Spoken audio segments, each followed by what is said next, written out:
If you could pull like one lever inside of an Amazon business, typically to create the most growth, like where would you say, I'm going to focus on this today because I need to produce growth? What would you do? Hey, if you don't know who we are, my name is Seth Stevens and that's Sean Hart. We are the founders of postpurchasepro.com, which helps Amazon sellers create a lot more sales using email and text marketing. For context, though, in the last 12 years, we've created numerous successful businesses, earned millions in profits in the process, and we've sold several of those businesses for huge paydays. Sean?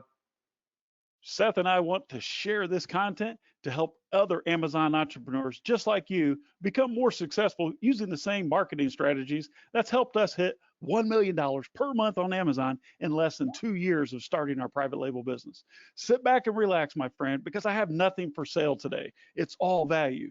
We're going to start sharing a lot more of these exclusive Amazon seller strategies right here that you won't want to miss. So go ahead and subscribe right now to make sure you don't miss out. Now let's jump into the content. Welcome to the Post Purchase Pro podcast. This is the only podcast that dives deep into post-purchase marketing to help Amazon sellers increase sales, ranking, reviews, and profits. It's everything that happens after the initial sale that makes a difference. We call this the back end. This is the Post Purchase Pro podcast, and today we are back again with a swapped co-host. Instead of Sean, we have Danny, which is our marketing director. So super excited to have you back with us, Danny. Also, we have a great guest with us, Mr. Adam Shaffer, or Shaffer. You tell me, Adam.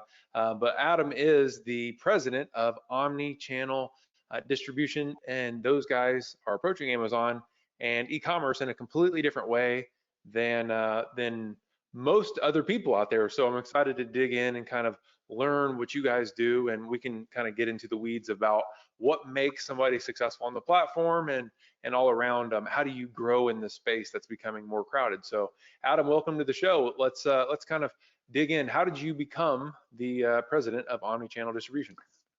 Well, first of all, thanks for having me on the show. I'm really excited to be here and great to meet you guys. I'm, really interested in what you guys also do in addition to, talking about and bringing information to the Amazon sellers. So I think, thank you for that.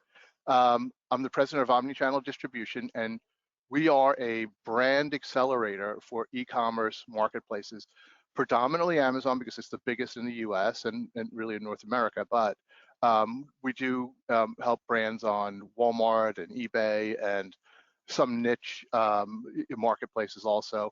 We do also help with Shopify sites where that's needed, but the big focus is much more Amazon than anything else. And we work with brands that are known brands. We work with brands that are mid-sized brands and up and coming. And then we work with, brand new brands. We don't care if it's private label.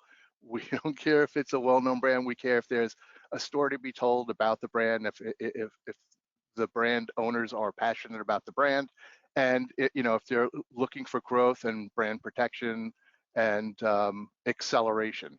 So we're not really the guys that build and create the new products, although we've done a bunch of our own in the past. We really prefer to work with brands and where it's hard to be an expert in everything, and today you have to be an expert in so many different areas of the cycle to be really good at Amazon. We're there to help. So that's what we do. We have about 30 different brands under management. We'll do about $70 million. Well, we ended the year about close to 70 million. We'll do about 100 million this year. We have some great brands. We started out selling technology brands and working with technology manufacturers because most of our team came from the technology world, but we're now in about 11 different categories. And so we've been really mixing it up, and products outside of technology could be a lot more fun because they don't change as often. So I love it. So Adam, when you say you work with a brand or you are helping brands accelerate, what are you guys doing? Like, are you? Well, I'll just let you answer it. Go ahead, Adam. Yeah. So I mean, it's great. We are a full service. Think of a full service Amazon agency, from the management of Seller Central, if that's what you need help with, and there's a lot of modules within Seller Central, to the advertising, to the copy, so all the creative advertising strategy, pricing strategy, but then there's the day-to-day ongoing Amazon maintenance of customer service and questions from customers.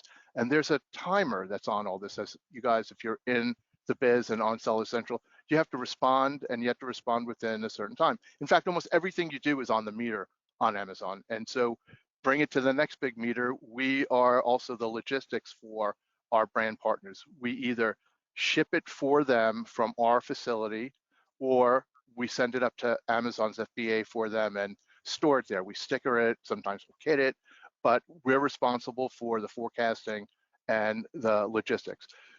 Outside of being an agency, and the big thing that makes us unique, outside that we're really good at what we do, is that we buy and sell the product. So so many agencies will be out there and either help you in one area or another. There are full service agencies, but we buy and sell the products. So instead of selling one at a time, the brand sells us a bunch at a time. Most brands, the bigger brands, mid-sized brands, are really good at selling pallets.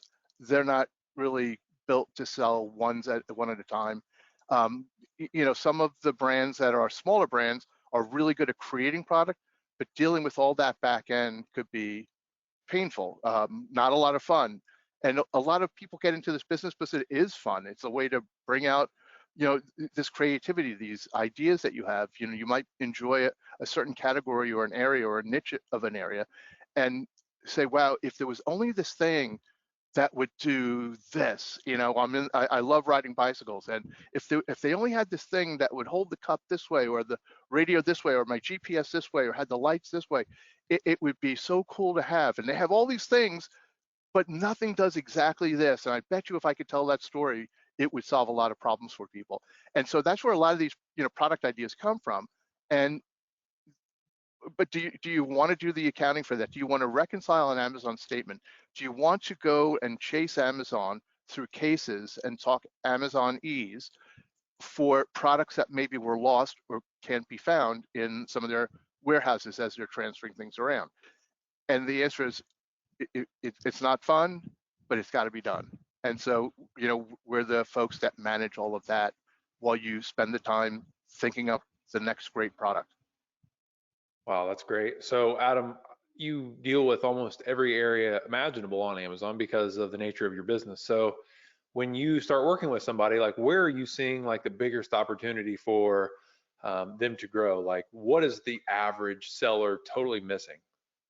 Oh, I mean, it's not that they might not be missing it today, like if they started, but staying current with Amazon is a big deal, and it changes, and you guys know it changes by, the day potentially. They also come up with new rules of engagement, and maybe they're not black and white. They in fact, they might be black and white, but it's hard to interpret them, and you interpret them by doing it. And so, because we do it so often and we're part of the community and we're always asking questions, we're sharing information. So what was really good practice today might not be good practice tomorrow, and that was seen with the reviews, and with a bunch of folks getting thrown off the platform for the way they went about getting reviews. So opportunity-wise, I think the advertising is changing radically, and now that sellers are starting to get really good at understanding how to manage and market on Amazon, video advertising on Amazon has become much more important, and then offsite advertising on Amazon has become much more important, and then social media / influencers has become much more important. So, I would say that if you're not doing all of that, you're probably missing something, because it's not necessarily one ad that's going to get somebody. It's hitting them from many different angles, especially if you're launching a product. So it's I think there's so much opportunity in the advertising, marketing, and creating a following for your brand. Just wanted to take a quick moment here to ask a huge favor. We don't sell anything on the show because we just want to provide you with the best content and then let you get on with your day. If you found this valuable, then please hit the like button, because it helps us reach more sellers just like you. Thank you. Now let's get on with the show. That's great, Adam, because going back into my timeline, I've actually done both routes. I used to do private label with wet wipes, and like you said, majority of the private label, we only focus on high quantities, right? Pallets and everything like that. We can't really, we don't really touch base with actually building the brand up, right? And compared to another business that I worked with vitamins, right? Vitamins are more specific to that brand and bringing the attention that the consumer needs to why we build our vitamins. So it's amazing that you go both with private labels, you work with them to break down their game plan, and also with smaller brands to break down that game plan, right? So going back, what do you think the biggest issue between both of them have? You can compare apples to oranges. What do you think? What do you think the biggest issue that sellers have before they reach you, Adam? It's in some cases it could be that the supply chain has really made things difficult for them, because now it's hard where maybe they needed to carry 3 months of inventory. They have to carry 6 months of inventory, and I double it, but it could be that long because it takes longer now to get things up to Amazon and in stock and ready to go, and it takes more time for products to come in and get delivered, and then in many cases the private labeler has to actually assemble this if they don't have somebody assembling it or kitting it for them. And some of them do it themselves, some of them farm it out. So every step along the way has gotten longer and in most cases more expensive. So I think that everybody is dealing with that and helping them plan around that. Some of it is capital and being able to buy more stuff, but unfortunately, I think you just got to plan further in advance. And the goal is on Amazon, don't be out of stock. If you're out of stock, you can't sell it. And if you can't sell it, you're not going to have a ranking. And you invest a fortune in advertising and then you go dark for a month. You can maintain that ranking. And Amazon is trying to not just blow out the ranking, but you're out of stock as long as you're regularly in stock. But if you're, in stock, out of stock, in stock, out of stock, they're not, and you're going to lose your ranking position, which kind of sucks after you spend a lot of money Adam, on it. that's a really good point. One of the things that you mentioned, which is really interesting, is that you guys actually buy and sell the inventory. So that means that the brand, as far as I understand it, doesn't carry as much risk as they normally would. Can you explain a little bit more about that? Yes. Am I moving? But I'm not. I will fix that again. This thing keeps changing. Sorry, folks. I don't know if this has gotten better or not. Okay, I'm back. So we do. Our model is we buy and sell. Again, we do agency. We like agency because we don't have to put up our capital. But when we believe in a brand, and we know that there's legs, so we'll buy and sell the products. You think about if you were selling 1P to Amazon. Amazon places a purchase order and they sell it, but then they kind of have the ability to affect your brand positively and negatively. A lot of it is positive, but some of it could be negative with regard to pricing and other stuff. And so what we do is we work together as a team, as an extension of your team, and we then buy it, make sure it stays in stock, pay you for the products, and we are able to keep the products in stock in our warehouse and listed as Prime with our seller fulfilled Prime badge while we're shipping products up to Amazon. So the great news is if we can get up to Amazon and keep it in stock at Amazon and there's no break in the chain anywhere, great, because it's still much more efficient to get it up there and leverage their shipping prices. But temporarily, while it's getting up there, if it's not up there for sale yet, we could ship it seller fulfilled Prime from our warehouse. And the issue is it costs a little bit more in freight, but it's not a long-term play. You're doing it until you're getting the product up to FBA. I really, really like that. That's totally different than a lot of agencies out there. So you guys kind of approach it a little bit differently. So, Adam, before we kind of move to the last segment of our show, I was going to ask you, if you could pull one lever inside of an Amazon business, typically, to create the most growth, where would you say, I'm going to focus on this today because I need to produce growth? What would you do? That is awesome. It comes down to, for me, it would be, is the product, is a product a replenishment product? Is it something that you're going to buy over and over again? I mean, you were in the vitamin business. I mean, I imagine that if you have a good brand in the vitamin business, and it's something that people maybe every month have to buy or every 2 months have to buy. I think I'd get aggressive on my advertising almost immediately because I want to get this seeded out. Also, are your products in any other channel? Are your products at retail at all? Maybe for the private labels born on Amazon, it's not. But I think anything with any type of replacement, like a filter, needs to go into an an air filter, and it gets changed every quarter or every month or every 2 months. Or it's a coffee bean product and you're buying it monthly. I think right now you get aggressive with advertising, you get aggressive with video, you get aggressive with post-sale marketing because you want to sell your brand, and that is where you can get the lifetime value. You might not own that customer, but you own your relationship as a brand with that customer, and you want to keep that going.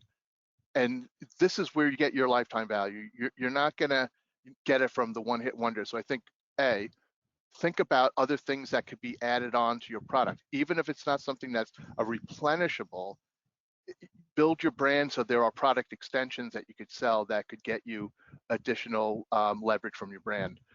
Also, when you come out with a new product, leverage the brand and try to make it so that you could link it or twist it or make it a variation of something that you have already, because it's the lowest cost advertising is to be able to market on the page that's getting the traffic ready. If you have to create a brand new ASIN from scratch and get brand new reviews from scratch, it's doable, but it is like, it's a monumental effort compared to riding the success of something you have already. Wow, that's a really good tip. So what you're saying is, if you roll out a new product, maybe create it as like a variation of your original product. So that way you can have a variation listing, you have a parent-child relationship. So the listing that's already getting traffic will then bleed over and give your new listing traffic. And actually one of the strategies, Adam, that we've used a lot is to launch a product that way, and then you can spin it off into its own listing after it's ranked and you have some traction. So really great thought. And then also your other point about LTV, the lifetime value of the customer. So what we do a lot of times, Adam, is we're looking at the data that a lot of Amazon sellers ignore. At Post Purchase Pro, we're looking at how can we say, okay, we know that Adam's going to buy Danny's supplement today, so our A cost to acquire that customer was 50%. But also we can look at it 90 days from now and see that Adam bought 3 more times. So his true A cost of acquiring Adam was only like 15%. So it's a much different scenario when you have that data. So when we really take LTV seriously, so I love that you touch on that, because it's not how much did it cost you to acquire that customer, it is how much did it cost to acquire that customer, plus all the profit that you're going to make from them from the continued relationship, which is exactly it goes back to the beginning of time on direct mail. I mean, we would, how much money do we lose to acquire a customer? Today it's much more, how much money do I make on the initial? Yep. And that's awesome, man. If I could do that, I would definitely want to do that. But historically it was, lose money because I know they're going to buy X times over a period, usually 12 months. You look at that lifetime value, you say, okay, it's worth investing. You're investing in building your customer base. A little bit different with Amazon, but if you're multi-channel, meaning you're selling on Amazon, you're selling through your own Shopify, it definitely could work. It definitely could work, but it's the brand and building that brand and making sure that that brand doesn't get soiled out there. And, I've seen some products that I've never heard of before, born on Amazon, absolutely just kill it better than brands that we grew up with, right? And brands that we all knew, and brands we might even go search, but the new up and comer on Amazon knew how to play the game, knew how to do the search words, knew how to buy the advertising and place the advertising so they showed up and had great content and won the game. So exactly.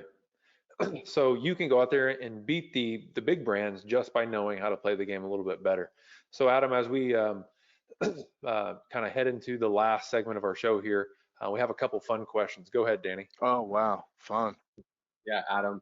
The first one, what do you think your favorite business book you've read before that helped you either grow or maneuver through success through your time? What's your favorite business? So the good news is I actually don't really read anymore. I think I became part of the ADD generation. I listen to these either podcasts or audiobooks. And the last one, and probably not the last one, but the best one that we actually applied to our company was Traction.